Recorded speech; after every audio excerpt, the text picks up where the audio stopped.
Hello friends, welcome to Sri Tamil channel. இன்றைக்கி நம்ம பார்க்க போகிறது என்னென்னு பார்த்தீங்கன்னா பாகற்காய் பொரியல். பாகற்காயோட கசப்புத்தன்மை அதிகம் இல்லாமல் ரொம்ப டேஸ்டியான பாகற்காய் பொரியல் எப்படி செய்யலாம் தான் இன்றைக்கி நம்ம பார்க்க போகிறோம். இந்த பொரியல் ரச சாதத்து கூட ஒரு அட்டகாசமான காம்பினேஷன். சாம்பார் சாதத்து கூடயும் ரொம்பவே நல்லாயிருக்கும்.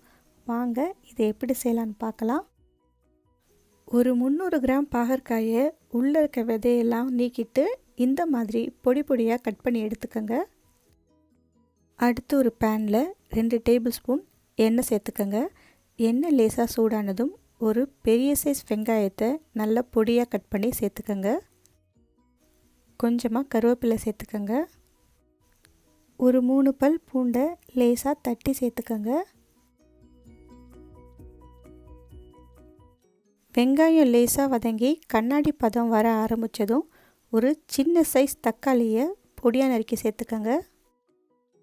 இப்போது தக்காளி நல்லா வதங்கி சாஃப்டாகிற வரைக்கும் நாம் இதை வதக்கி எடுத்துக்கலாம். தக்காளி ஓரளவுக்கு வதங்கினதுக்கப்புறமா நாம் நறுக்கி வச்ச பாவக்காயை சேர்த்துப்போம். கொஞ்சமாக மஞ்சத்தூள் சேர்த்துக்கோங்க. தேவையான அளவு உப்பு சேர்த்துக்கோங்க. ஒரு முறை நல்லா கலந்து விட்டதுக்கப்புறமா இப்போ நாம் இதை மூடி போட்டு வேக வச்சுக்கலாம். அடுப்பை லோ ஃப்ளேமுக்கு குறைச்சி வச்சுட்டு ஒரு 5 நிமிஷத்துக்கு நாம் இதை வேக வச்சுக்கலாம். இடையில கலந்து விட்டுக்கோங்க, இல்லைன்னா அடி பிடிச்சிடும். 5 நிமிஷத்துக்கு அப்புறம் திறந்து பார்த்தோம்னா காய் நமக்கு ஓரளவுக்கு நல்லா சாஃப்டாக வெந்திருக்கும். இந்த சமயத்தில் நாம் தேவையான அளவு மிளகாய்த்தூள் சேர்த்துக்கலாம். 1/2 ஸ்பூன்லேருந்து 3/4 ஸ்பூன் வரைக்கும் மிளகாய்த்தூள் சேர்த்துக்கலாம். மிளகாய்த்தூளுக்கு பதிலாக குழம்பு மிளகாய்த்தூள் கூட சேர்த்துக்கலாம். அடுப்பை லோ ஃப்ளேம்லேயே வச்சு நாம் இதை நல்லா கலந்து விட்டுக்கலாம். இந்த மாதிரி கலந்து விட்டுட்டே இருக்கும்போது கொஞ்சம் நேரத்தில் பார்த்தீங்கன்னா பாகக்காய் நல்லா ஃப்ரை ஆகி நல்லா சுருண்டு வரும். பார்க்கும்போதே தெரியும் பாகக்காய் நல்லா செவந்து ஃப்ரை ஆகி சுருண்டு வந்திருக்கு. இந்த சமயத்தில் நாம் ஒரு 2 டேபிள் ஸ்பூன் தேங்காய் துருவல் சேர்த்துக்கலாம். பொதுவாக பொரியலில் தேங்காய் துருவல் சேர்த்த உடனே நாம் இறக்கிடுவோம்.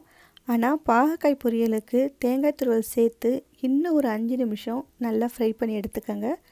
அப்போ தான் உங்களுக்கு பாகக்காயோட கசப்புத்தன்மை இல்லாமல் சாப்பிட்றதுக்கு ரொம்பவே நல்லாயிருக்கும். தேங்காய் துருவல் சேர்த்து ஒரு 5 நிமிஷம் வதக்கியாச்சு. அவ்வளோதான். நாம் இப்போ ஸ்டவ் ஆஃப் பண்ணிடலாம். கசப்புத்தன்மை அதிகம் இல்லாமல் ரொம்ப டேஸ்டியான பாகக்காய் பொரியலை ரொம்ப சூப்பராக ரெடி பண்ணிட்டோம். இதை நீங்கள் வீட்டில் ட்ரை பண்ணி பார்த்துட்டு எப்படி இருக்குன்னு சொல்லுங்கள். இந்த ரெசிபி உங்களுக்கு பிடிச்சிருந்தா லைக் பண்ணுங்கள், ஷேர் பண்ணுங்கள். ஸ்ரீ தமிழ் சேனலுக்கு சப்ஸ்கிரைப் பண்ணுங்கள். தேங்க்ஸ் ஃபார் வாட்சிங்.